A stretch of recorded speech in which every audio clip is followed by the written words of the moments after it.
नमस्कार दोस्तों, मैं वीरेश कुमार आपके समक्ष संविधान के भाग 1 भारत संघ एवं उसके राज्य क्षेत्र तथा राज्यों का पुनर्गठन से आए विगत वर्षों में आए हुए प्रश्नों को लेकर उपस्थित हुआ हूँ। चलिए करते हैं।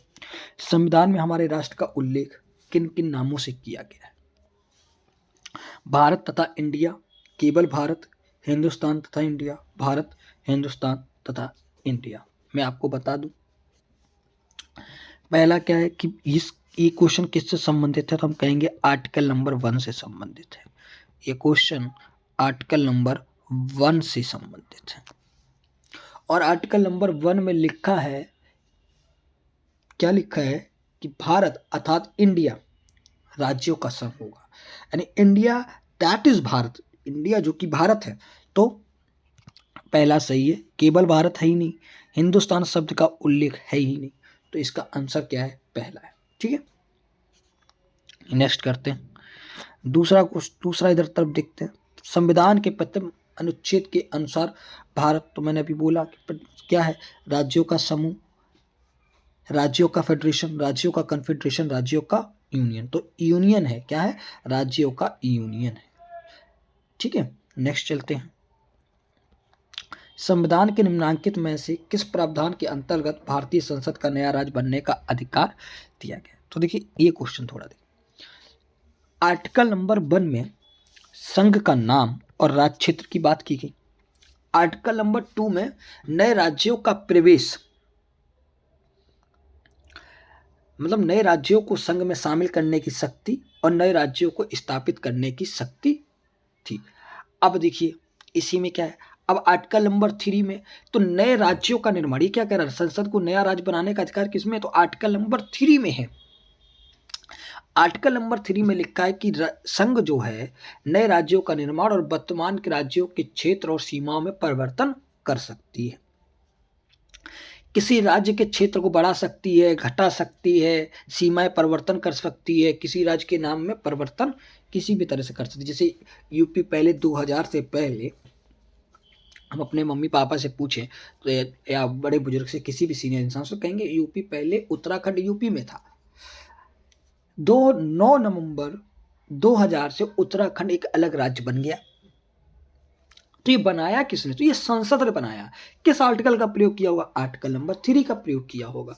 अब आता है आर्टिकल नंबर 4। आर्टिकल नंबर 4 में ये लिखा है कि आर्टिकल नंबर 3 से के द्वारा जो भी नए राज्य बनाए गए हैं, उनके क्षेत्र की सीमा में परिवर्तन किए गए, उसे आर्टिकल 368 के तहत संविधान संशोधन नहीं माना जाएगा। लेकिन हाँ, एक शर्त यह है कि जब भी किसी राज्य से संबंधित सीमा से या उसे नए राज्य के गठन से संबंधित कोई भी विधेयक बिना राष्ट्रपति की मंजूरी के संसद में प्रस्तुत नहीं किया जाएगा। दूसरा पॉइंट, राष्ट्रपति इससे संबंधित राज्य की विधानमंडल को भेजता है, लेकिन उस विधानमंडल के मत को जानने के लिए वो बाध्य नहीं है। ठीक है, बहुत इंपॉर्टेंट है, भेजता है लेकिन वो बाध्य नहीं है। ठीक है, संसद अपने अनुसार भारत के राजनीतिक मानचित्र का पुनर्निर्धारण कर सकती है। ठीक है, और इसीलिए इसे क्या कहा गया? विनाशी राज्यों का अविनाशी संघ कहा जाता है। ठीक है, अब आर्टिकल नंबर 4 हो गया। अब यहां से हम आते हैं, तो इसका आंसर क्या है? तो इसका आंसर है आर्टिकल नंबर 3। इसका आंसर क्या है? Article number 3। नेक्स्ट चलते हैं। नए राज्य को गठन करने की शक्ति, तो नए राज्य को गठन करने की शक्ति किसके पास है? संसद के पास है। ठीक है, भारत के संविधान के अंतर्गत निम्नलिखित में से किसी राज्य सीमा परिवर्तन, तो आपको पता है संसद के पास है। देखिए, घुमा घुमा के क्वेश्चन पूछ रहे हैं। नए राज्यों को संघ में सम्मिलित करने की शक्ति संसद को है। ठीक है, भारतीय संघ के अंतर्गत किसी राज्य को मिलाने का अधिकार, देखो का राष्ट्रपति, कंफ्यूज मत हो जाना, किसको है? संसद को है। लेकिन वो जो विधेयक रखा जाएगा वो राष्ट्रपति की मंजूरी के बाद ही उस विधेयक को रखा जाएगा। ये याद रखना, समझ रहे हो? ये पॉइंट याद रखना है। अब नेक्स्ट, निम्नलिखित में से कौन सा कथन नए राज्यों के निर्माण के बारे में सही नहीं है? संसद विधि द्वारा एक नए राज्य का निर्माण कर सकती है। इस प्रकार की विधि में संविधान की पहली अनुसूची और चौथी अनुसूची के संशोधन का प्रावधान होगा। क्या पूछ रहा है? सही नहीं है। पहले क्वेश्चन पढ़ लेते हैं। इस प्रकार की विधि को आर्टिकल 368 के प्रयोजनों के लिए संविधान को संशोधन समझा जाएगा। अब देखिए, थोड़ा सा रुकते हैं। पहला क्या कह रहा है? इस प्रकार की विधि को संविधान की पहली अनुसूची और चौथी अनुसूची में संशोधन का प्रावधान होगा। बिल्कुल होगा। क्यों? क्योंकि राज्य की पहली अनुसूची में क्या है? राज्य की पहली अनुसूची में राज्यों के नाम है, उसको संघ शासित राज्यों के नाम है, राज्यों से संबंधित है, तो वो तो संशोधन होगा। चौथी अनुसूची में क्या है कि राज्यसभा की सीटें हैं। अगर आपने पुरानी वीडियो नहीं देखी है, पहली बार देख रहे हैं, तो आप हमारी आगे पुरानी वीडियो देखिए जिसमें हमने अनुसूचियां पढ़ाई हुई, आपको समझ में। अब नए राज्य का गठन होगा तो इन अनुसूचियों में संशोधन होगा। क्यों? नया राज्य का नाम डाला जाएगा और उस जो नया राज्य बना है उस राज्य के लिए नई राज्यसभा सीटें होंगी, तो उन राज्यसभा सीटों को अनुसूची 4 में दिखाया जाएगा।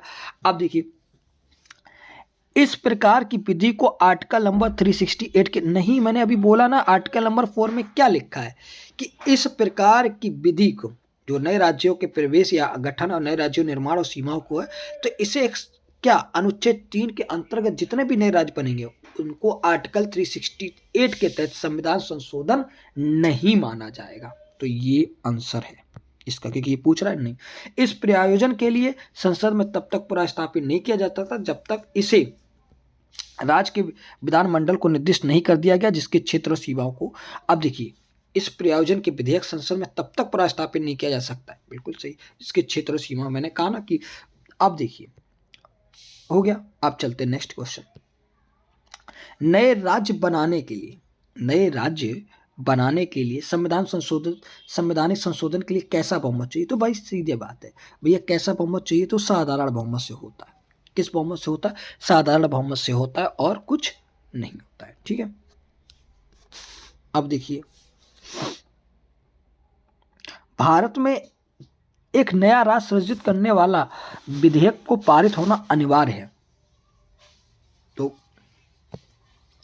देखो कंफ्यूज हो जाते हैं, संसद में साधारण बहुमत देख के टिक कर देंगे, लेकिन देखिए तथा कम से कम 2/3 राज्यों का अनुसमर्थन नहीं, 2/3 बहुमत नहीं, तो क्या है? संसद को सिर्फ साधारण बहुमत की जरूरत होती है और ऐसे में पास होता है। भारत संघ नहीं है।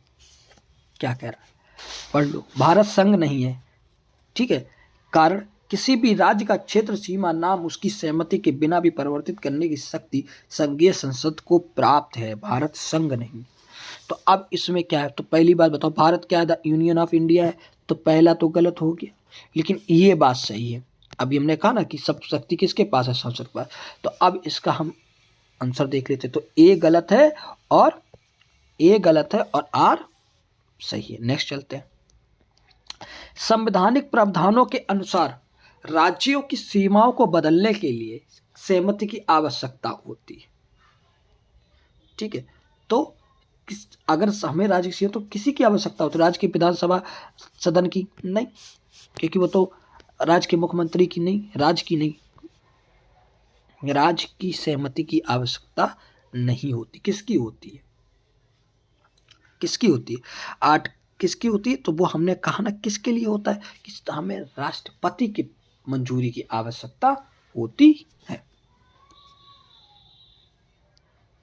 राज्य की नहीं, सहमति की आवश्यकता नहीं होती है। ठीक है। तो आंसर डी। देखिए, ये आपके कुछ 10 क्वेश्चन थे। नेक्स्ट वीडियो अब आपको प्रॉपर मिलना शुरू हो जाएंगे। आप थोड़ा छोटा वीडियो बनाएं।